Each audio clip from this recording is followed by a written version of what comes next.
ওম পরমাত্মনে নমঃ।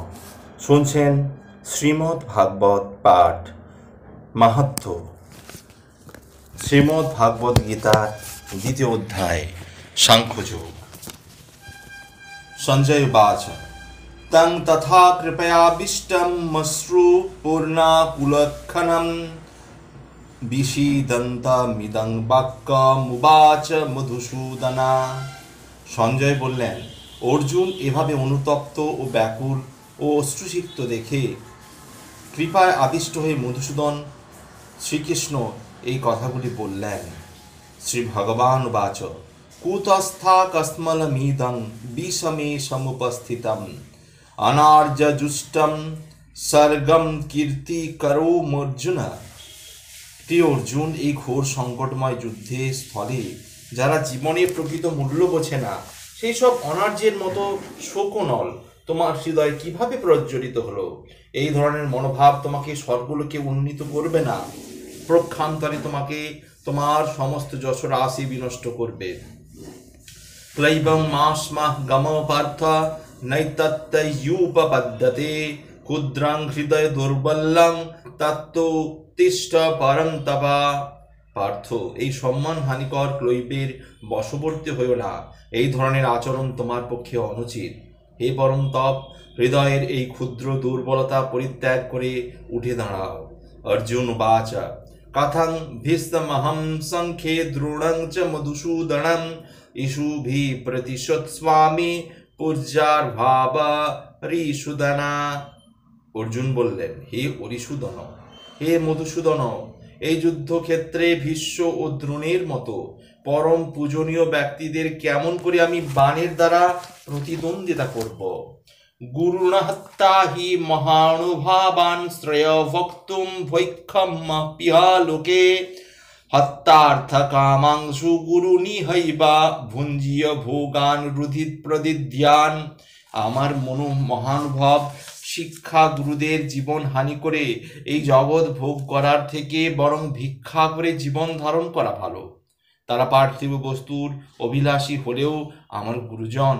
তাদের হত্যা করা হলে যুদ্ধলব্ধ সমস্ত ভোগ্য বস্তু তাদের রক্তমাখা হবে। ন চৈতদ বিদ্মা কতোরন্যা গুরিয়ো যদ বা জয়ম যোদি বা নো জয়েষু জানেব হত্যানা জিজিবিষামং তেতঃ বস্থিতা প্রমুখে ধার্তরাষ্ট্রা। তাদের জয় করা শ্রেয় না তাদের পরাজিত হওয়া শ্রেয়, তা আমি বুঝতে পারছি না। আমরা যদি ধৃতরাষ্ট্রের পুত্রদের হত্যা করি, তাহলে আমাদের আর বেঁচে থাকতে ইচ্ছে করবে না। তবুও এই রণাঙ্গনে তারা আমাদের সামনে উপস্থিত হয়েছে। কার্পণ্য দোষাপহত স্বভাব পৃচ্ছামি তাং ধর্ম সংমূঢ় চেতা যচ্ছিয়া সন্নিশ্চিত্যং ব্রহ্মিস্তন্মে শিষ্যস্তেহং স্বাধি মং তং প্রপন্যম। কার্পণ্যজনিত দুর্বলতার প্রভাবে আমি এখন কিংকর্তব্য বিমূঢ় হয়েছি, আমার কর্তব্য সম্বন্ধে বিভ্রান্ত হয়েছি। এই অবস্থায় আমি তোমাকে জিজ্ঞাসা করছি, এখন কি করা আমার পক্ষে শ্রেয়কর তা আমাকে বলো। এখন আমি তোমার শিষ্য এবং সর্বতভাবে তোমার শরণাগত। দয়া করে আমাকে নির্দেশ দাও। নাহি প্রসম্যামি মমাপনুদ্যাত যচ্ছুকমুষ্বাণমিন্দ্রিয়াণম অব্যাপ্যভূমা বসপত্নো সমৃদ্ধ্যম রাজ্যসুরাণামপি চাধিপত্যম। আমার ইন্দ্রিয়গুলি শুকিয়ে দিচ্ছে যে শোক, তা দূর করার কোনো উপায় খুঁজে পাচ্ছি না। এমনকি স্বর্গের দেবতাদের মতো আধিপত্য নিয়ে সমৃদ্ধশালী প্রতিদ্বন্দ্বিতাবিহীন রাজ্য এই পৃথিবীতে লাভ করেও আমার এই শোকের বিনাশ হবে না। সঞ্জয় বাচ এবং মুক্তা হৃষিকেশং গুড়াকেশ পরন্তপ ন যৎস ইতি গোবিন্দ মুক্তা তুষ্ণিং ভবুহ। সঞ্জয় বলেন, এভাবে মনোভাব ব্যক্ত করে গুড়াকেশ অর্জুন তখন ঋষিকেশকে বললেন, হে গোবিন্দ, আমি যুদ্ধ করব না। এই বলে তিনি মৌন হলেন। তমুবাচ ঋষিকেশ প্রহসন্নিব ভারত সেনরুভয়ের মধ্যে বিষিদন্তমিদং বাচা। হে ভরতবংশীয় ধৃতরাষ্ট্র, এই সময় স্মিত হেসে শ্রীকৃষ্ণ উভয় পক্ষের সৈন্যদের মধ্যে বিষাদগ্রস্ত অর্জুনকে নিয়ে এই কথা বললেন। শ্রী ভগবান উবাচ অশ্রৈচানম্ব সূচত্যং প্রজ্ঞাবাদাংশ্চ ভাষসে গতসূন গতাংশুশ্চ নানুশোচন্তি পণ্ডিতা। পরমেশ্বর ভগবান বললেন, তুমি প্রাজ্ঞের মতো কথা বলছো, অথচ এই বিষয়ে শোক করা উচিত নয়, এই বিষয়ে শোক করছো। যারা যথার্থই পণ্ডিত তারা কখনো জীবিত বা মৃত কারো জন্য শোক করেন না। নতে বাহং জাতু না সংনতং নিপে জনাবধীপা ন চৈব ন ভবিষ্যামা সর্বে বয়ম অত পরম। এমন কোনো সময় ছিল না যখন আমি, তুমি, এই সমস্ত রাজারা ছিলেন না, এবং ভবিষ্যতে কখনো আমাদের অস্তিত্ব বিনষ্ট হবে না। দেহিনস্মিন যথা দেহে কৌমারং জ্বরং যৌবনং জরা তথা দেহান্তরা প্রাপ্তির ধীরস্তত্রণা মুহ্যতে। দেহের দেহ যেভাবে কৌমার, যৌবন ও জরার মাধ্যমে তার রূপ পরিবর্তন করে চলে, মৃত্যুকালে তেমনি ওই দেহী আত্মা এক দেহ থেকে অন্য দেহে দেহান্তরিত হয়। শ্রীতজ্ঞ পণ্ডিতেরা কখনো এই পরিবর্তনে মুহ্যমান হন না। মাত্রা স্পর্শাস্তু কৌন্তেয় শীতোষ্ণ দুঃখ দখদা আগম পায়িনোহ নিত্যাস্থিতি হস্ত ভারত। এ কৌন্তেয়, ইন্দ্রিয়ের সঙ্গে বিষয়ের সংযোগের ফলে অনিত্য সুখ দুঃখের অনুভব হয়, সেগুলি যেমন শীত গ্রীষ্ম ঋতুর গমনাগমনের মতো। হে ভরতকুল প্রদীপ, এই ইন্দ্রিয়জাত অনুভূতির কথা দ্বারা প্রবাহিত না হয়ে সেগুলি সহ্য করার চেষ্টা করো। জংহীন ব্যথায়ং ততে পুরুষং পুরুষর সভা সমদুঃখ সুখং ধীরং সোহমৃতত্যায় কল্পতে।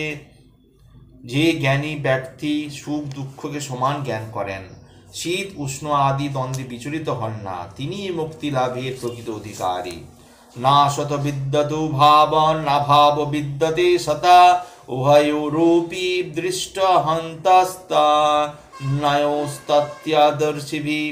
যারা সত্যদ্রষ্টা তারা সিদ্ধান্ত করেছেন যে অনিত্য জড় বস্তু স্থায়িত্ব নেই, নিত্য বস্তু আত্মারও বিনাশ হয় না।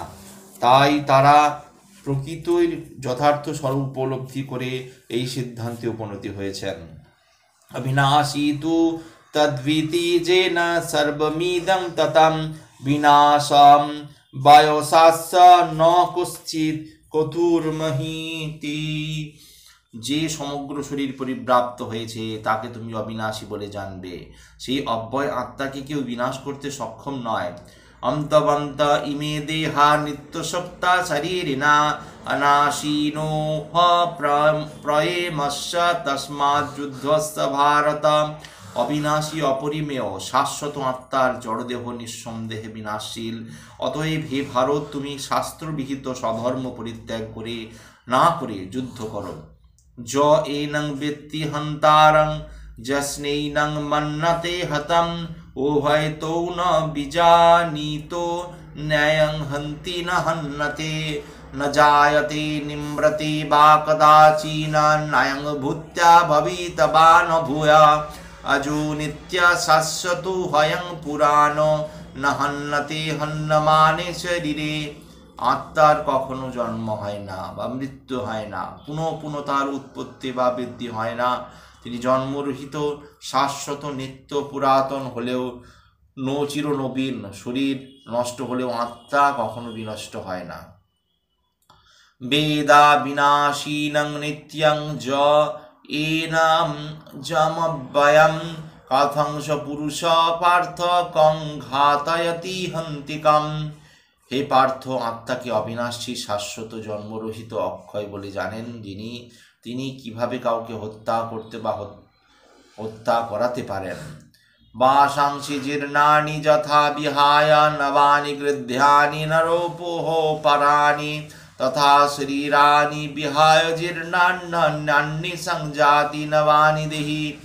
মানুষ যেমন জীর্ণ বস্ত্র পরিত্যাগ করে নতুন বস্ত্র পরিধান করে, দেহ তেমনি জীর্ণ শরীর ত্যাগ করে নতুন দেহ ধারণ করেন। নৈনং ছিন্নন্তি শস্ত্রাণি নৈনং দহতি পাবক ন চৈনং ক্লেদয়ং তপো ন শশয়তি মারুতা। আত্মার দ্বারা অস্ত্রকে কাটা যায় না, পোড়ানো যায় না, আগুনে জলে ভেজানো যায় না, হাওয়াতে শুকনোও করা যায় না। অচ্ছেদ্য হয়ম দাহ্য হয়ম ক্লেদ্য হস্যস্য ইবচ নিত্য সর্বগত স্থানুর চলো হয়ম সনাতন। অচ্ছেদ্য আত্মা, অদাহ্য, অক্লেদ্য, অশস্য, তিনি চিরস্থায়ী, সর্বব্যাপ্ত, অপরিবর্তনীয়, সচল ও সনাতন।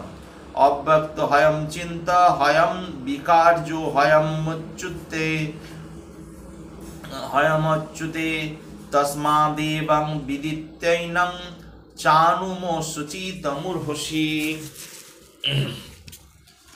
এই আত্মা অব্যক্ত, অচিন্ত, অধিকারী বলে শাস্ত্রে উক্ত রয়েছে। অতএব এই স্বরূপ সনাতন সম্বন্ধে অবগত হয়ে দেহের জন্য শোক করা উচিত নয়। অথচৈনং নিত্যজাতং নিত্যং বামন্নসে মৃতং তথাপিতং মহাবাহো নৈনং শোচিতমূর্হসি। তুমি যদি মনে করো আত্মা বারবার জন্ম হয়, মৃত্যু হয়, তাহলেও শোক করবার কারণ নেই। জাতস্য হি ধ্রুবং মৃত্যং ধ্রুবং জন্ম মৃতস্য চ তস্মাৎ পরিহার্যার্থে নত্যং শোচিতমূর্হসি। জন্ম যার হয়েছে মৃত্যু অবিসম্ভাবী, যার মৃত্যু হয়েছে জন্মও অবশ্যম্ভাবী। অতএব অপরিহার্য কর্তব্য সম্পাদন করার সময় তোমার শোক করা উচিত নয়। অব্যক্তাদীনি ভূতানি ব্যক্ত্যম ধানি ভারত অব্যক্ত নিধানান্নৈব তত্র কা পরিবেদনা। এই ভারত, সমস্ত সৃষ্টি জীব উৎপন্ন হওয়ার আগে অপ্রকাশিত ছিল, তারপর স্থিতিকালে প্রকাশিত, বিনাশের পর আবার অপ্রকাশিত হয়ে যায়। সুতরাং এই জন্য শোক করার কি কারণ? আশ্চর্যবৎ পশ্যতি কদি কশ্চিদেনম আশ্চর্যবৎ বদতি তথৈব চান্না আশ্চর্যবৎ বচ্চৈনমন্না শৃণোভি শ্রুত্যাপন্নেং বেদ ন চৈব কশ্চিৎ।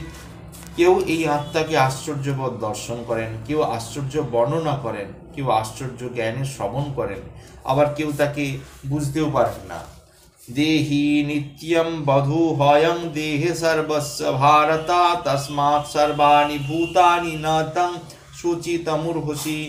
হে ভারত, প্রাণীদের দেহে অবস্থিত আত্মা সর্বদাই অবদ্ধ, অতএব কোনো জীবের জন্য তোমার শোক করা উচিত নয়। সধর্মচোপি চাবেক্ষণা বিকম্পিতমূর্হসি ধর্মাদ্ধি যুদ্ধচ্ছয়ো হন্নাৎ ক্ষত্রিয়স্য ন বিদ্যতে। স্বরূপ ক্ষত্রিয় রূপে তোমার স্বধর্ম বিবেচনা করে তোমার জানা উচিত, ধর্ম রক্ষার্থে যুদ্ধ করবার ক্ষেত্রে ক্ষত্রিয়ের পক্ষে মঙ্গলকর আর কিছুই নেই, তাই তোমার দ্বিধাগ্রস্ত হওয়া উচিত নয়। যদিচ্ছয়া চোপপন্যং স্বর্গদ্বারম বাবৃতম সুখিন ক্ষত্রিয়া পার্থ লভন্তে যুদ্ধমিদৃশম। পার্থ, স্বর্গদ্বার উন্মোচনকারী এই প্রকার ধর্মযুদ্ধে অংশগ্রহণ করার সুযোগ না চাইতেই যে সব ক্ষত্রিয়র কাছে আসে তারা সুখী হন।